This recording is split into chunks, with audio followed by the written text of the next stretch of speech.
Jason, you have an incredible story to tell everybody here about these black roses that supposedly came from Spike Lee. So, just I'll let you take the microphone and let everybody know how this all played out. Well, all right. All started years ago. I worked for a floral shop, and we got a delivery for a wrestling meet downtown at the old Market Square Arena. Took it down there. I didn't know who it was for. I thought it was a high school wrestling meet. Get down there. I'm walking around. I don't know where I'm going. Just walking around. I turn a corner, and I see at the time WCW heavyweight champion Bill Goldberg doing a live interview. And behind him, they're putting the ring together for the. And then it dawned on me, oh, this is a professional wrestling meet they're having tonight. And this was at WCW's prime. So I'm standing there just taking it all in. And I got a dozen roses. And after the interview, Bill Goldberg comes up to me, introduces himself, very gracious, takes me around, takes me back where only press was allowed to go. I mean, Macho Man, all the wrestlers, Razor Ramon, a lot of names I could drop. But then it dawned on me, I'm here because of a dozen roses. These flowers are like a key to the city. Everything was open. I thought, oh man, I got to use this to my advantage somehow. So I started scheming, and I thought, I've got to meet the Pacers. Longtime Pacer fan, Reggie Miller, favorite player. Larry Bird was the coach at the time. Mark Jackson, Chris Mullin was on the team. So I thought, well, with the heated rivalry with the Knicks, we had an upcoming playoff series. And I thought, who better than to pin this on than Spike Lee? So I went back to the flower shop. The owner said, yeah, go for it, man. So I took our little company card, attached it to 4 black roses, and it said, congratulations upon being swept in the second round. And I don't know why I signed it, the offices of Spike Lee. So I take it down, start scheming. I'm in Market Square Arena. I'm walking around. I'm going through every door. Security's ushering me in. I'm almost to the court.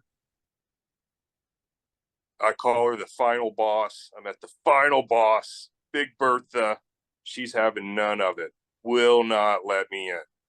She said, you can leave them. And I said, well, I work for tips, which I didn't, but I was just trying to get down to the court, meet Reggie Miller. So I left him with security. I didn't think anything about it. I thought, well, it's a great plan. Didn't work out. Head back to work. This was before cell phone days. Get to work, and the owner's like, man, I don't know what you did down there, but WIBC is on the phone. They called here asking if they could talk to the delivery guy. He's like, I gave him your home number. I'm like, oh, okay. Again, I didn't think much about it. I get home. My mother's in the driveway with the cordless phone. She's like, what are you doing? She's like, IBC called here. She's like, they wanted to wait till you got home, and they interviewed me live on the air about the delivery. Now, I was scheming for tickets at this point. I thought maybe I'd get some tickets to the playoff game. So I just went with it, and I'm like, yeah, Spike Lee called our office, sent 4 black roses. He's really, up in his ante here. He's really trying to stick it to us. And so again, I didn't get tickets out of that, so I didn't think much about it. Well, that evening, watching the game, the halftime show, they had 2 special guests, and it was Coach K and Isaiah Thomas. And they were talking about the black roses. I couldn't believe it. There with my buddies, and they're like, what in the world, man? This is a heated rivalry. This only throws fuel to the fire. He's like, I don't know what Spike Lee was thinking. So what year was this exactly? I don't remember. I have an article here from the paper that they wrote about it, but I don't have a year on there. And then the next morning, now I can't confirm this because I didn't see it personally, but when I got to work, the ladies that I worked with were like, hey, did you see Good Morning America? First of all, I was like, no. Spike Lee was on there, and he got on his knees and begged Reggie to forgive him. He said, I didn't send the black roses, Reggie. And really, it was you that sent the black roses the whole time, and it was just to scheme your way into meeting Reggie Miller, right? Absolutely. And I remember Ed Sorensen at the time, the old Channel 6 sports guy. He had my flowers out there, and it was just so weird to see my handwriting on the TV on the letter that was on the flowers. That It was a crazy time. And then Reggie Miller saying that, he was motivated that game, had a great game, said the flowers definitely served as motivation. So you're welcome, Pacer Nation. And there's a little bit more to the story. Obviously, the Black Roses is a really cool part, but you talked about the WCW meeting Bill Goldberg. But if I remember correctly, when you told me in 2020, he took you back to where everybody was eating at, and you got to eat with some of the wrestlers. Yeah, they had a big buffet set up, and I tried to get in, and security stopped me, and they said, "You can't go in there."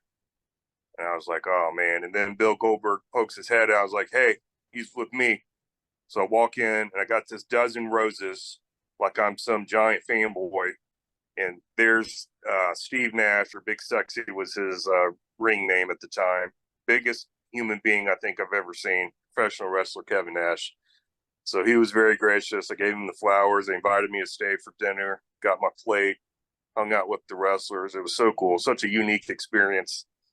Well, Jason, I know it's late. It's a lot of fun. And anything else you want to share with us on your stories, from delivering flowers? I mean, how long did that job last? And did you try any more tricks after that one? No, that pretty much concluded my 15 minutes of fame. Uh, one thing that's funny is they had a newspaper article and it wasn't accurate. They said I kept coming back, but I only tried the one time.